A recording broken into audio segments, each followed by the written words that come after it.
தெரிவித்து மகிழ்கிறோம். சரியா கேக்குதுங்களாமா? வாழ்க வளமுடன். சரி. வாழ்க வளமுடன், வாழ்க வளமுடன், வாழ்க வளமுடன். மனமே மயங்காதே என்ற தலைப்பில் இன்று ஒரு நல்ல நற்சிந்தனை வழங்க வாய்ப்பளித்த ஸ்கை நார்வே டென்மார்க் மனவளக்கலை மன்ற அன்பர்கள் அனைவருக்கும் மீண்டும் ஒரு முறை நல்வாழ்த்துக்களை தெரிவித்து இப்பொழுது அந்த தலைப்பின் சிந்தனை உரையை ஆரம்பிக்க இருக்கிறோம். மனமே மயங்காதே. மனம் புலன் உணர்வில் மயங்கிட மாயையாம். மனம் உயர் அறிவினில் மருவி தோய்ந்திட மனம் விரிந்து அறிவெனும் மாபதம் எய்திடும். மனம் அறிவாகிய மனிதனும் தெய்வமே என்பார் நமது ஆசான் அருட்தந்தை வேதாத்ரி மகரிஷி அவர்கள். மனமே மயங்காதே என்று பார்க்கும் பொழுது மனம் ஐம்புலன் உணர்வுகளில் சிக்கிக்கொண்டு மயங்கி மாயையில் தவிக்கிறது.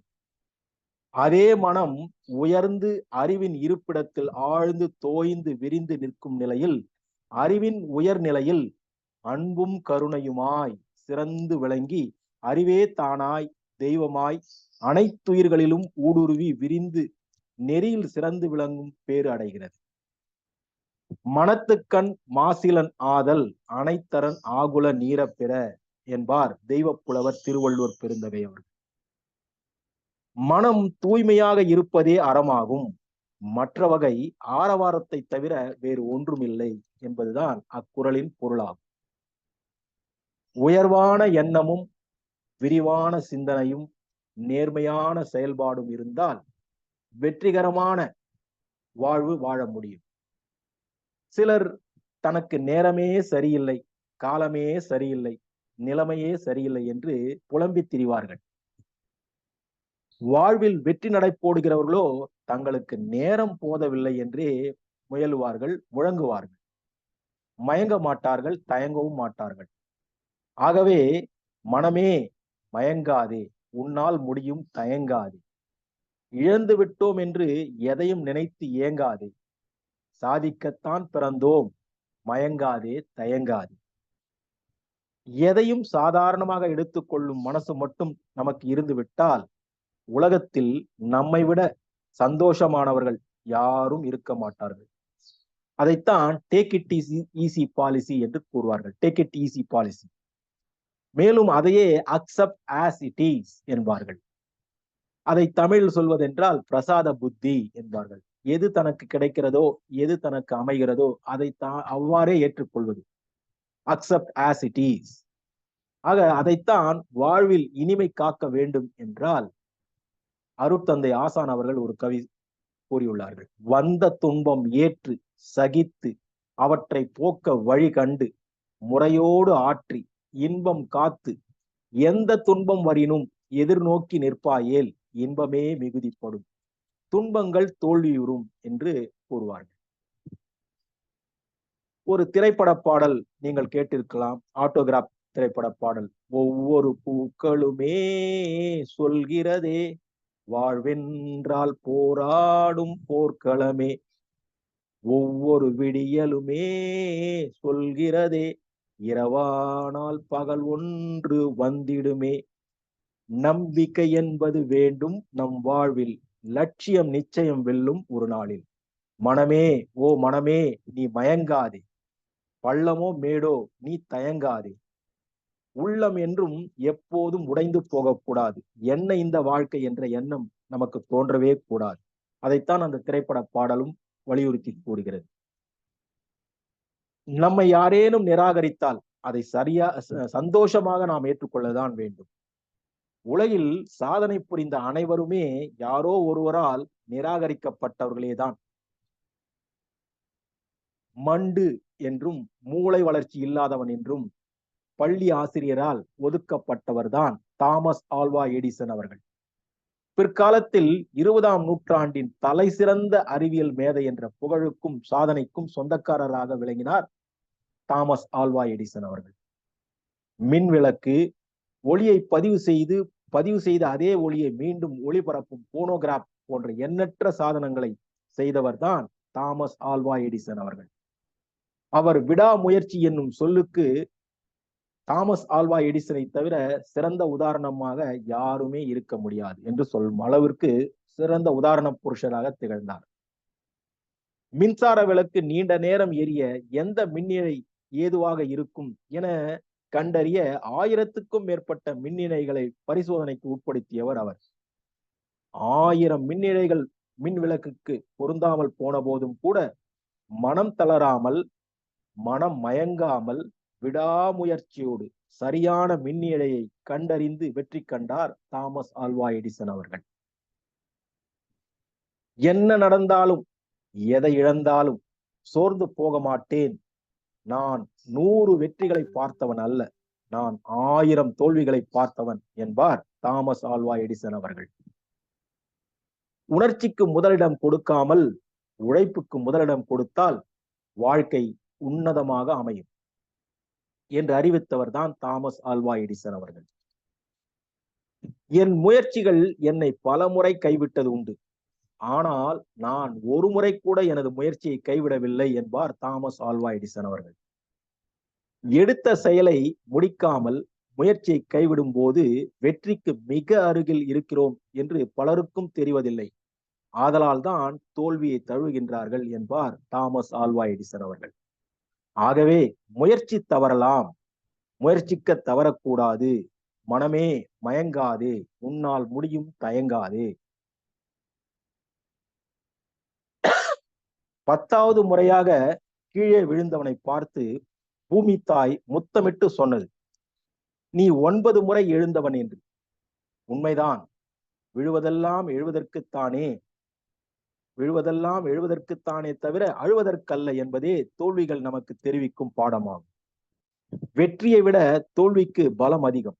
ஏனெனில் வெற்றியோ சிரித்து மகிழ வைக்கும், ஆனால் தோல்வி சிந்தித்து வாழ வைக்கும். ராபர்ட் ப்ரூஸ் என்ற மன்னர் போரில் பல முறை தோல்வி கண்டு குகையில் ஓடி ஒளிந்து கொண்டிருந்த போது வலை பின்னிய சிலந்தியை பார்த்து சிந்தித்தாராம். வலை அருந்து அருந்து விழுந்தாலும் விடாமுயற்சியுடன் சிலந்தி அதன் வலையை பின்னியதை பார்த்து மன்னனுக்கு தன்னம்பிக்கை துளிர்த்தது. அதுவே அவரை பின்னாளில் வெற்றி வாகை சூட வழிவகுத்தது. அதே போன்று ஆபிரகாம் லிங்கன் சட்டப்பேரவை நடுவர் தேர்தலில் தோல்வி கண்டார், நகராட்சி தேர்தலிலும் தோல்வி கண்டார், மாமன்ற தேர்தலிலும் தோல்வி, கமிஷனர் தேர்தலில் தோல்வி, செனட்டில் தோல்வி, துணை அதிபர் தேர்தலிலும் தோல்வி என்று பல தோல்விகளுக்கு பிறகேதான் வெள்ளை மாளிகை அதிபராக உயர்ந்தார் என்பதுதான் ஆபிரகாம் லிங்கன் அவர்களின் வரலாறு ஆகும்.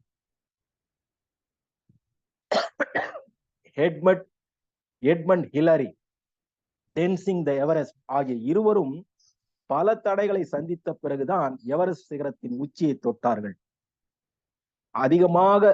அதிகமான தோல்விகளை சந்தித்த பெர்னாட் ஷா 90 முறை முயன்றால் 9 தடவை வெற்றி கிடைக்கும் என்று அறிந்து கொண்டதால் முயற்சிகளின் எண்ணிக்கையை அதிகப்படுத்திக் கொண்டதாக கூறியுள்ளார். 100 செஞ்சுரிஸ் அடித்த சச்சின் டெண்டுல்கர் 10வது பொது தேர்வில் தோல்வி அடைந்தவராம். ஆக இவர்கள் அனைவருமே தோல்விகளிடம் முகவரி கேட்டு சென்று தான் வெற்றியின் வாசலை அடைந்தவர்கள் என்பதை அறியும் போது மனமே நீ மயங்காது, உன்னால் முடியும், தயங்காது என்று நாம் வெற்றியின் வாசலுக்கு தயார்படுத்திக் கொள்ள வேண்டியது தெளிவாகிறது அல்லவா? வேர் there is a will, there is a way என்று ஒரு ஆங்கில கூற்று உண்டு. மனம் இருந்தால் மார்க்கம் உண்டு என்பது அல்லவா அது? நாளை எல்லாம் மாறும் என்று உனக்குள்ளே ஆறுதல் சொல்வதையும் வீண் கனவு காண்பதையும் விடுத்து இன்று என்ற இந்த நிஜ உலகினில் உங்களது முயற்சியை மேற்கொண்டால் வெற்றியை வசமாக்கலாம், வசமாக்க முடியும். நேற்றைய பொழுதை தேடுபவர்களும் நாளைய பொழுதை எதிர்பார்ப்பவர்களுரும் இன்றைய பொழுதை தொலைக்கிறார்கள் என்று ஒரு பழமொழி உண்டு. நேற்றைய பொழுதை தேடுபவர்களும் நாளைய பொழுதை எதிர்பார்ப்பவர்களும் இன்றைய பொழுதை தொலைக்கிறார்கள். ஆகவே மனமே நீ மயங்காது, உன்னால் முடியும், தயங்காது. முடியாது என்பதற்கு பல காரணங்கள் உண்டு. முடியும் என்பதற்கு ஒரே காரணம்தான் உண்டு, அது என்னால் முடியும் என்பதாகும். ஆகவே அதற்கு முயற்சியை பலப்படுத்த வேண்டும். தொடர் முயற்சியே தோல்வியை துரத்தும், வெற்றி கனியை பறிக்க வழிவகுக்கும். உங்கள் உறுதியும் விடாமுயற்சியும் உங்களை ஒரு வெற்றிகரமான நபராக மாற்றும். குறி தவறினாலும் உங்கள் முயற்சி தவறக்கூடாது. முயற்சியை முடுக்கி விடுங்கள். நாளைய வாழ்க்கையை சிறப்பாக மாற்றுவது இன்றைய எண்ணங்களும் நமது செயல்களும் தான் என்பது தெரியுமா உங்களுக்கு? ஒவ்வொரு நாளும் வெற்றி பயணத்தை தொடங்கிவிட்டேன் என்று முதலடி எடுத்து வையுங்கள். நடப்பவை யாவும் வெற்றியாகவே அமையும், வெற்றிகரமாகவே அமையும். Learning is good. கற்பது நல்லதுதான், குட். Knowing is better. அறிவது சிறப்பு. பெர்ஃபார்மிங் இஸ் த பெஸ்ட் என்று சொல்வார்கள். செயல்படுவதுதான் மிக சிறப்பானது. Knowing is not enough, we must apply it. willing is not enough, we must do it என்பார் மார்ஷியல் ஆர்ட்ஸ் ப்ரூஸ் லீ அவர்கள். நமக்கு விருப்பம் இருந்தால் மட்டும் போதாது, நாம் செயல்பட வேண்டும். நமது இலக்குகளை அடைய அறிவும் எண்ணமும் மட்டும் இருந்தால் போதாது, நமது ஆற்றலை பயன்படுத்தி அடைய வேண்டும். அதுதான் ப்ரூஸ் லீ அவர்களின் வாக்கு. இன்று நீங்கள் உங்களுடன் ஒன்றை எடுத்து செல்கிறீர்கள் என்றால் அது உங்கள் தைரியமாக இருக்க வேண்டும், அது உங்கள் அழகிய தோற்றமாக இருக்க வேண்டும், அது வலிமை வாய்ந்தவர் என்ற எண்ணமாக இருக்க வேண்டும், அது நீங்கள் புத்திசாலி என்ற மனப்பான்மையாக இருக்க வேண்டும், அது நீங்கள் எல்லோராலும் விரும்பப்படுவராக என்ற திட நம்பிக்கையாக இருக்க வேண்டும். If you carry one thing with you today, let it be this: you are brave, you are beautiful, you are strong enough, you are loved என்று அந்த வாசகம் ஆங்கிலத்தில் குறிப்பிடப்படுகிறது. உலகினை வெல்ல ஒரு கை போதாது, இரு கைகள் வேண்டும். ஒன்று முகத்தில் புன்னகை, மற்றொன்று அகத்தினில் தன்னம்பிக்கை என்ற இரு கைகள் தான் அவை. ஆக உலகினை வெல்ல இரு கைகள் வேண்டும். எப்படி முடியும், ஏன் முடியாது என்ற இவ்விரண்டிற்கும் இடையே உள்ள வித்தியாசத்திற்கு பெயர்தான் துணிச்சலாகும். தடைகளை கண்டு அஞ்சாமல் துணிந்து இருப்பதே விரைவான முன்னேற்றத்திற்கான வழியாகும். துணியாத வரைக்கும் வாழ்க்கை பயம் காட்டும். துணிந்து பாருங்கள், வாழ்க்கை வழிகாட்டும். பணிந்தவர்களும் துணிந்தவர்களும் வாழ்வில் தோற்றதாக வரலாறு இல்லை. வானம் ஒரே மாதிரி இருந்தாலும் வானிலை ஒரே மாதிரி இருப்பதில்லை. வாழ்க்கையும் அப்படித்தான். ஏற்ற இறக்கங்கள் நிறைந்ததுதான் வாழ்க்கை. வாழ்க்கையை பேலன்ஸ் செய்து வாழ்வதுதான் முன்னேறி செல்ல உதவும் உத்தியாகும். இன்பத்திலும் சரி, துன்பத்திலும் சரி, உங்கள் மன அமைதியை மட்டும் இழந்து விடாதீர்கள். அமைதி ஒன்றுதான் உங்களை காக்கும் கேடயமாகும் என்கிறார் புத்த பெருமான் அவர்கள். மனமெல்லாம் நீங்கள் எதை எண்ணுகிறீர்களோ அதுவாகவே ஆகிறீர்கள். அதைத்தான் ஆங்கிலத்தில் ஆஸ் யூ திங்கத் என்று குறிப்பிடுவார்கள். வடமொழியில் யத் பாவம் தத் பவதி என்று கூறுவார்கள். மனம் போல் வாழ்வு அமையும் என்பதுதான் தமிழும். எண்ணம் போல் வாழ்வு என்பார். உங்களிடம் எவை குறைவாக உள்ளது என்பதை காட்டிலும் எவையெல்லாம் நிறைவாக உள்ளது என்பதை உணருங்கள். வாழ்க்கை வசந்தமாகிவிடும், வருத்தங்கள் நீங்கிவிடும். நல்லதே நடக்கும் என்று சொல்வதை விட நல்லதே நடக்கிறது என்று சொல்லுங்கள். கடிகாரத்திற்கு நேரத்தை மட்டுமே காட்டத் தெரியும். அதை நல்ல நேரமாகவும் மற்ற நேரமாகவும் மாற்ற மனமே உன்னால் மட்டுமே முடியும். நேரத்தை பயன்படுத்தியவர்கள் தோற்றதும் இல்லை, வீணாக்கியவர்கள் வென்றதும் இல்லை. சோதிப்பது நமது கால நேரமாக இருந்தால் சாதிப்பது நாமாகவே இருப்போம். கடினமாய் உழைத்தவர்களை விட கவனமாய் உழைத்தவர்களே வாழ்வில் முன்னேற்றம் அடைந்துள்ளார்கள். எதையும் சிந்தித்து செய்தால் நமக்கு கிடைப்பது வெற்றி. எதையும் சிந்தித்து செய்தால் நமக்கு கிடைப்பது வெற்றி. எதையும் செய்துவிட்டு சிந்தித்தால் நமக்கு கிடைப்பது அனுபவமாகும். The two words that can change the way we approach in our life: Can I or I can. Think and choose the right option and create the difference in your life என்று ஆங்கிலம் கூறுகிறது. இதையே நமது ஆசான் அருட்தந்தை அவர்கள் சொல்வார்கள், எண்ணு, சொல், செய், எல்லோருக்கும் நன்மை தர. எண்ணு, சொல், செய், எல்லோருக்கும் நன்மை தர. எண்ணும்படி செய், செய்யும்படி எண்ணு என்பார் நமது ஆசான் அருட்தந்தை யோகிராஜ் வேதாத்ரி மகரிஷி அவர்கள். எண்ணமே எக்காலத்திற்கும் வாழ்வின் சிற்பியாகும். எண்ணி எண்ணிட இனிதே பயக்கும். எண்ணியவெல்லாம் எண்ணியபடியே ஆகும்.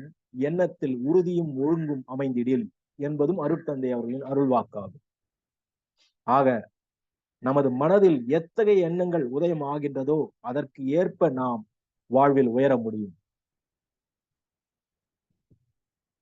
உங்கள் மனதில் விரக்தி, வேதனை, அவநம்பிக்கை, வறுமை, ஏழ்மை என்ற நெகட்டிவ் எண்ணங்களுக்கு இடம் கொடாமல் எப்பொழுதும் நேர்மையான பாசிட்டிவான எண்ணங்களையே உழல விட வேண்டும். சாதனை, திட நம்பிக்கை, வளமை, திறமை, புதுமை என்றே அது இருக்க வேண்டும். ஆக இந்த பாசிட்டிவ் திங்கிங்களையே நாம் மனதில் உழல விட்டு கொண்டிருந்தால் வாழ்வில் நிச்சயம் அதுவே நடக்கும். As you thinketh என்பதுதான் அது. Yesterday is history. அது நேற்று என்பது முடிந்து போன வரலாறு. Tomorrow is a mystery. நாளை என்பது மர்மம். No surety, நிச்சயமற்றது. And today is a gift. That's why we call it present என்று சொல்வார்கள். இன்று என்பது பரிசாகும், வரமாகும். ஆகவே நிகழ்காலத்தில் வாழ்வதே யோக வாழ்வாகும். மனமே மயங்காது, உன்னால் முடியும், தயங்காது. நேற்று என்பது உடைந்த பானை, நாளை என்பது மதில் மேல் பூனை, இன்று என்பது உன் கையில் உள்ள வீணை. இதை உணர்ந்து செயல்பட்டால் நீ தொட்டிடலாம் வானை. Yesterday is a waste paper. Today is a newspaper. Tomorrow is a question paper. Think and perform properly or otherwise life will be a tissue paper என்பதும் ஒரு ஆங்கில கூற்றாகும். Past is a waste paper. Present is a newspaper. Future is a question paper. Come out of your past and control the present and secure the future என்று அதுவே வேறு ஒரு மொழியில் தெரிவிக்கிறது. நமது வாழ்க்கை ஒரு நிமிஷத்தில் திடீரென்று மாறிடாது. ஆனால் தக்க சமயத்தில் நாம் எடுக்கிற ஒரு நல்ல முடிவு ஒரு நிமிஷத்தில் எல்லாவற்றையும் மாற்றிவிடும். அதற்கு முன்னாடி நாம் நம்ம மனசை அமைதியில வைத்திருக்க வேண்டும். hasty acts ends in sorrow என்பது ஆங்கிலம். பதறிய காரியம் சிதறிப்போம், அவசரமான முடிவுகள் துன்பத்தில் முடியும் என்பதாகும். Life cannot be changed in a minute, but decision taken in a minute changes everything in life. So always stay calm before you decide என்பது அந்த தமிழ் வாக்கியத்தின் ஆங்கில மொழியாக்கம். Life is to enjoy with whatever you have with you. Keep smiling. If you feel stressed, give yourself a break. Life is to enjoy with whatever you have with you. என்ன நம்ம இடத்தில் இருக்கிறதோ அதை கொண்டு நாம் சந்தோஷமாக திருப்தியாக வாழ முடியும். Keep smiling. சிரித்து கொண்டே இருப்போம். If you feel stressed, நமக்கு ஒரு ஸ்ட்ரெஸ் ஏற்படும் பொழுது give yourself a break என்று சொல்றாங்க. Enjoy some ice cream, chocolates, candy, cake. ஏன் தெரியுமா? Why? Because stressed backward spelling is deserts. Stressed என்ற ஆங்கில வார்த்தையை திருப்பி போடும்போது அதுவே டெசர்ட்ஸ் ஆகும். ஆகவே ஏதாவது நமக்கு சிறு ஸ்ட்ரெஸ் ஏற்படும் பொழுது கொஞ்சம் இடைவெளி விட்டு ஐஸ்கிரீம், சாக்லேட்ஸ், கேண்டி, கேக் இது போன்று கொஞ்சம் பிரேக் எடுத்து அதை செய்யணும்ன்றதுதான் ஸ்ட்ரெஸ்க்கு பின்புறமாக திருப்பி போடும்போது டெசர்ட்ஸ் என்று. ஆக என்ஜாய் பண்ண வேண்டியதுதான் நமது ஸ்ட்ரெஸ்ஸை போக்கக்கூடிய ஒரு சாதனமாகும். எப்படி வாழ வேண்டும் என்பதை உணர நமக்கு புத்திசாலிகளின் நட்பு, ஃப்ரெண்ட்ஷிப் தேவை. எப்படி வாழ வேண்டும் என்பதை உணர புத்திசாலிகளின் நட்பு, ஃப்ரெண்ட்ஷிப் தேவை. நல்லோர் வட்டம், உள்ளங்களை இணைக்கும் பாலம், சத் சங்க தொடர்பு என்று இவையெல்லாம் நாம் புத்திசாலிகளோட ஃப்ரெண்ட்ஷிப்போட வாழக்கூடிய இது தேவைப்படுகிறது. எப்படி வாழக்கூடாது என்பதை உணர முட்டாள்களின் நட்பும் தேவை. இருவருமே வாழ்க்கை எதுவென உணர்த்துகிறார்கள் என்று கூறுகிறார். புத்திசாலிகளின் நட்பும் வேண்டும், மற்றவர்களின் நட்பும் தேவைப்படுகிறது. மற்றவரோடு நாம் ஒப்பிட்டால் ஒன்று தாழ்வு மனப்பான்மை வரும், இன்ஃபீரியாரிட்டி காம்ப்ளெக்ஸ் வரும், இல்லைன்னா தலைகணம் வரும், ஹெட்வைட் வரும். தன்முனைப்பு என்று அருட்தந்தை அவர்கள் கூறுவார்கள். ஹெட்வைட், தலைகணம், ஈகோ இரண்டுமே நமக்கு தேவையற்றது. ஆகவே யாரோடும் நாம் நம்மை ஒப்பிட்டு பார்க்க கூடாது. நாம் நாமா இருப்போம். சரிங்களா? மனமே மயங்காது, விடியும் பொழுதில் உறங்காது. மனமே மயங்காதே, விடியும் பொழுதில் உறங்காதே. யாரோடும் உன்னை ஒப்பிட்டு பார்க்காதே. உயர்வு தாழ்வு மனப்பான்மையும் கொள்ளாது. மயக்கமா கலக்கமா மனதிலே குழப்பமா, மனம் தெளிவு பெற மனவளக்கலை இருக்கேமா.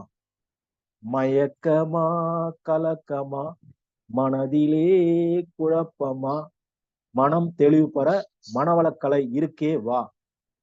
மனிதன் என்றால் அருகுணம் இருக்கும். வாழ்க்கை முழுதும் இன்ப துன்பம் இரண்டும் மாறி மாறி துரத்தும். அருகுணத்தை சீரமைத்து விட்டால் வாழ்வில் அமைதி பிறக்கும்.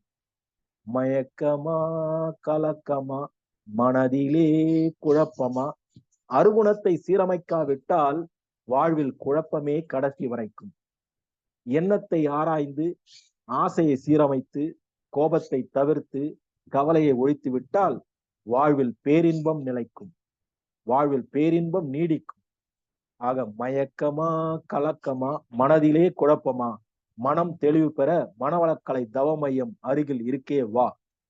இது ஒரு கவியை நான் எழுதியுள்ளேன்.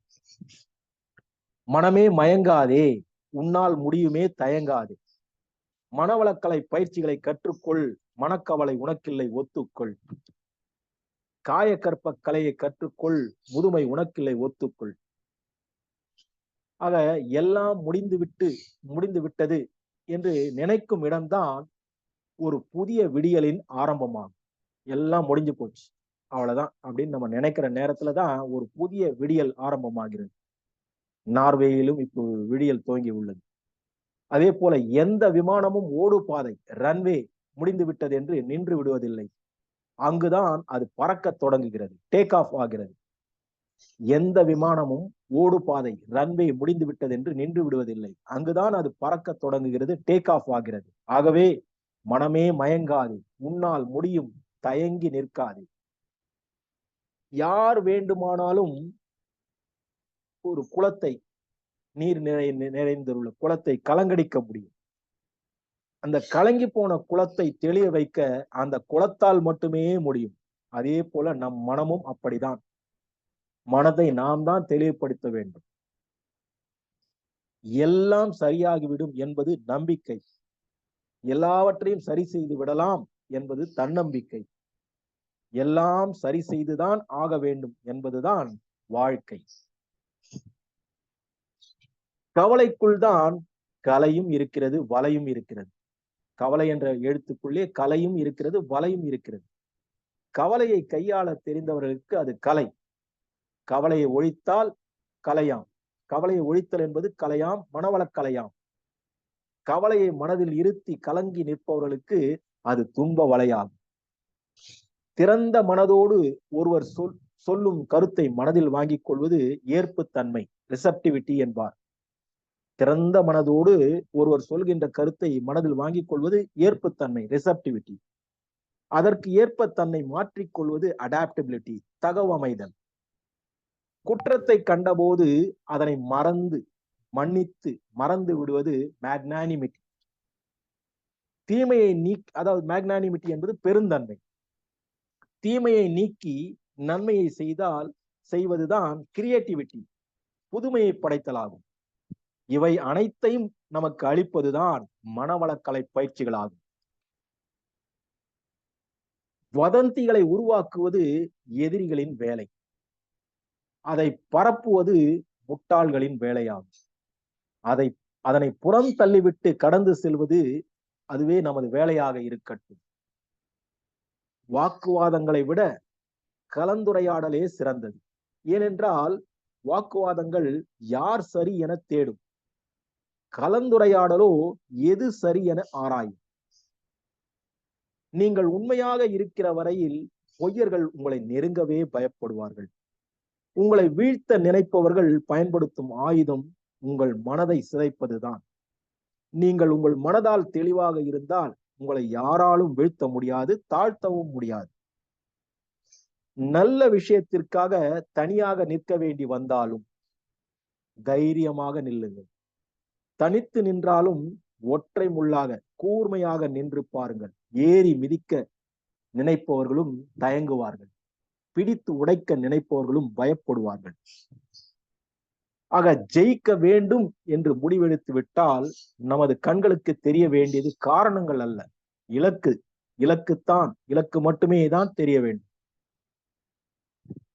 ஒரே குறிக்கோள், எல்லையற்ற ஊக்கம், தளர்வில்லாத நெஞ்சுறுதி, தலைக்காத உழைப்பு, நேர்மையான பாதை, வெற்றி உங்கள் அருகில். முடியாது என்று முடங்கிவிட்டால் வேதனை, முடியும் என்று எழுந்துவிட்டால் சாதனை. வாழ்க்கை குத்துச்சண்டை போட்டி போன்றது. விழுந்தபோது தோல்வி அறிவிக்கப்படுவது இல்லை, விழுந்து மீண்டும் எழாத போதுதான் தோல்வி அறிவிக்கப்படும். ஆகவே மனமே மயங்காதே, எழுந்து நின்று போராடு, ஓரடியும் பின்வாங்காதே. இதுதான் சுவாமி விவேகானந்தர் அவர்களின் பொன்மொழியாகும். ஒரு விவசாயி ஒரு நாள் தனது வயலில் உழுது முடித்துவிட்டு தன் வீட்டுக்கு திரும்பி வரும்போது வழியில் ஒரு மரபொந்தில் ஒரு கழுகு முட்டையை பார்க்கிறார். அந்த முட்டையை பத்திரமாக கொண்டு போய் கழுகு கிட்ட சேர்த்து விடலாம் என்று நினைத்து கழுகு அங்கே எங்காச்சும் இருக்கான்னு தேடி தேடி பார்த்தாராம் அந்த விவசாயி. எங்கேயும் அவருக்கு கழுகு தென்படவில்லை. அந்த முட்டையை அங்கேயே விட்டு போக மனசும் இல்லையாம் அவருக்கு. எனவே அதை எடுத்துக்கிட்டு போய் தனது கோழி பண்ணையில பத்திரமாக வைக்க கோழி தன் முட்டைதான் நினைச்சு அடைக்காக்குதான். சில நாள் கழிச்சு அந்த முட்டையில இருந்து கழுகு வெளியில வந்துதான். அது தன்னை கோழின்னு நினைச்சிட்டு அந்த கோழி கூட்டத்திலேயே வாழ்ந்து வந்துதான். எல்லா கோழி குஞ்சுகளும் இரையை சாப்பிடும் போது அந்த கழுகு மட்டும் வானத்தையே பார்த்துட்டு வானத்துல வட்டமிடும் பறக்கிற நிறைய கழுகுகளை பார்த்து நானும் அந்த கழுகா பிறந்து இருக்க கூடாதா, எவ்வளவு சந்தோஷமா பறக்கலாம்னு நினைச்சு ஏங்கிச்சான். இப்படியே நினைச்சு அதுக்கு வயசும் ஆயிடுச்சு. இதே மாதிரிதான் நமக்குள்ள நிறைய திறமை இருந்தும் நம்முடைய பயமும் தயக்கத்தினாலேயும் தான் நிறைய வாய்ப்புகளை நாம் நழுவ விட்டு விடுகிறோம். இந்த கதையை கேட்ட நாம் இந்த கோழி கூட்டத்தில் வாழற கழுகா இருக்க போறோமா அல்லது வானத்துல வட்டமடித்து பறக்கிற கழுகா இருக்க போறாமான்னு நாம தான் முடிவு செய்யணும். நல்ல முடிவு எடுப்போமா என்று கூறி இந்த வாய்ப்பளித்த ஸ்கை, நார்வே அண்ட் டென்மார்க் சத் சங்கத்தினருக்கும் இந்த தலைப்பை தந்து ஜூம் இணைய வழியில் பேச அழைத்த பேராசிரியர் ரேவதி சிவகுமார் சென்னை அவர்களுக்கும் இதுவரை இணைய வழியில் இணைந்து செவிமடுத்து கொண்டிருக்கின்ற அனைத்து சான்றோர் பெருமக்களுக்கு, இருபால் மெய்யன்பர்களுக்கும் நல்ல வாழ்த்துக்களையும் வணக்கங்களையும் கூறி நிறைவு செய்கிறேன். வையமெல்லாம் வாழட்டும் வாழ்க்கை வளம் காத்தினிதாய், வளரட்டும் மெய்யறிவு வாழ்க்கை இன்பம் துய்த்தலிதே, உயமை பொருள் நாட்டம் உலகெங்கும் மக்களிடம் ஓங்குக மேல் ஓங்குக நம் உள்ளமெல்லாம் ஒன்றுபட என்று வாழ்த்தி நிறைவு செய்கிறேன். வாழ்க வையகம், வாழ்க வளமுடன், வாழ்க வேதாத்திரியம், குரு நாமம் வாழ்க, குருவே துணை. நன்றிங்க ஐயா. வாழ்க வளமுடன் அம்மா. நன்றி.